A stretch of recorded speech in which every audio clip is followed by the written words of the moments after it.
Մենք ունեինք եկեղեցական շարժում, հա, անցյալ տարի ես էլ մասնակցել էի Բագրատ Սրբազանի շարժումը, գիտեք, այն մարդիկ, ովքեր փորձել են ղեկավարել ինչ-որ շարժում կամ փորձել են խորհուրդ տալ, եւ իրանց մոտ մի անգամ, երկու անգամ, 3 անգամ, 4 անգամ, 5 անգամ ոչինչ չի ստացվում, գուցե այդ մարդիկ ընդունեն, որ իրանց մոտ չի ստացվում, հետ քաշվեն, նոր մարդիկ գան, թող էլի իրանց խմբից լինեն, մենակ նոր դեմքեր գան, նոր մարդիկ գան,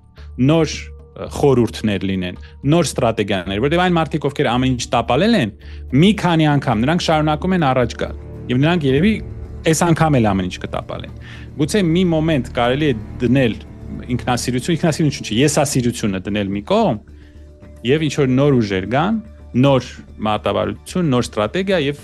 ինչ որ արդյունքներ ունենան։ Եթե այդ նույն, ես ասել եմ, մեր փոքրիկ Նապոլեոնները էլի նորից առաջ գան, նշանակում է, որ ժողովուրդը իրանց տեսնելով կգնա տուն եւ այս մարդը նորից կընտրվի։ Իսկ աշխատել ընդդիմություն իր մոտ, ես չեմ կարծում, որ դա ինչ որ բանի կբերի։ Սա դառնում է ուղղակի,